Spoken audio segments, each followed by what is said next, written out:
الحمد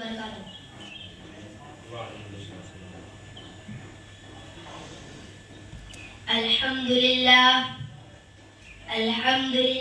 رب العالمين، والصلاة والسلام على سيد الأنبياء والمرسلين وعلى آله وأصحابه أجمعين. أما بعد، فأعوذ بالله من الشيطان الرجيم. بسم الله الرحمن الرحيم. وأنتم الأعلون إن كنتم مؤمنين. تم ہی سربلند رہو گے بشرطے کہ تم سچے پکے مومن رہو. محترم بزرگوں اور دوستو، آج میری تقریر کا موضوع مسلمانوں کی تباہی اور اس کا علاج ہے. آئیے اس موضوع کے تحت ہم اپنے شاندار ماضی پر ایک نظر ڈال کر مستقبل کے تعمیر و ترقی کے سامان تلاش کریں. قرآن کریم میں رب ذوالجلال کا ارشاد ہے، وَأَنْتُمُ الْأَعْلَوْنَ إِن كُنتُم مُؤْمِنِينَ. تم ہی سربلند رہو گے بشرطے کہ تم سچے پکے مومن رہو. یہ ارشاد باری ہماری پوری تاریخ کا اختصار ہے اور اسی میں ہماری ترقی کا راز مضمر ہے.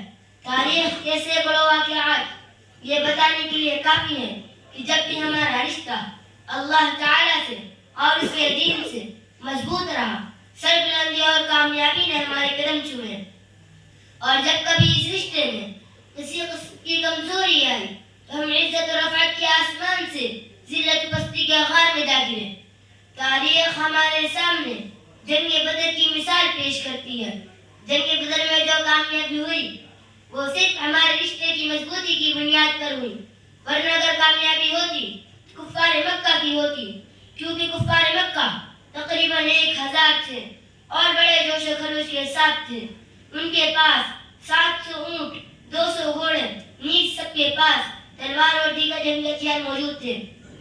ادھر ابو جہل، عتبہ، شیبہ، ولید، حنظلہ، عاص، عبید، حرس، نضر ابن حارث، عبد المطلب جیسے شجاعت کے پیکر اور آزمودہ کار تھے.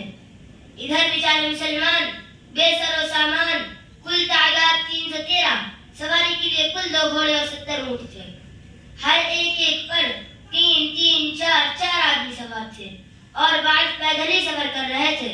کسی کے پاس نیز اور کمان ہے تو تلوار نہیں، اور کسی کے پاس تلوار ہے تو نیز اور کمان نہیں. محترم بزرگوں اور دوستو، جب مقام بدر پہنچتے ہیں تو دیکھتے ہیں کفار مکہ بلند مقام پر خیمہ زن ہو چکے ہیں، جہاں پر پانی کی بھی فراوانی ہے. بیچارے مسلمانوں کو پست ہو کر اس ریتیلی زمین پر خیمہ زن ہونا پڑا، جہاں پر اگر کسی کو پیاس لگے تو ایک گھونٹ پانی پینے کو نہ مل سکے. الغرض، جنگ بدر میں جتنے اسباب اور جتنے ضرورتوں کی چیزیں پڑتی ہیں وہ سب کفار مکہ کو حاصل تھی. مگر جب لڑائی شروع ہوتی ہے تو کفار مکہ گاجر مولی کی طرح کاٹے جاتے ہیں. کفار مکہ کا سب سے بڑا سردار ابو جہل 2 بچوں معوذ کے ذریعے مارا جاتا ہے. عبداللہ ابن مسعود اس کے سر کو اس کے جسم سے جدا کرتے ہیں. اسلام کے نوجوانوں، جانتے ہو یہ عبداللہ ابن مسعود کون ہے؟ یہ وہی ہے جس کو اس ابو جہل نے مکہ کی صحن میں مارتے مارتے بے ہوش کر دیا تھا. آج میدان جنگ کے اندر وہی عبداللہ ابن مسعود اس کے سر کو اس کے جسم سے جدا کرتے ہیں. اسلام کے نوجوانوں، امیہ ابن خلف ابو جہل کے بعد کفار مکہ کا سب سے بڑا سردار سمجھا جاتا تھا، لیکن اپنے ساتھیوں کو اس طرح تہمتغ دیکھ کر گھبرایا اور میدان جنگ چھوڑ کر بھاگ پڑا. حضرت بلال حبشی اس کے پیچھے بھاگے اور اس کے قریب آ گئے. امیہ ابن خلف گھبراتا ہے، گھوڑے سے نیچے گر جاتا ہے، معافی مانگتا ہے، شور مچاتا ہے، امن چاہتا ہے، لیکن حضرت بلال حبشی اس کے پیٹ کے نیچے سے تلوار چلا دیتے ہیں اور اس کو جہنم رسید کر دیتے ہیں. محترم بزرگوں اور دوستو، آپ جانتے ہو یہ بلال حبشی کون ہے؟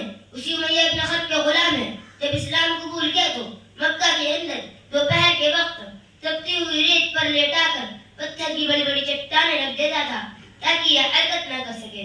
رات میں کوڑے لگاتا، اگلے دن گرم زمین پر لیٹا کر اور زخمی کیا جاتا. پیروں میں رسی باندھ کر مکہ کی گلیوں میں گھسیٹا جاتا ہے.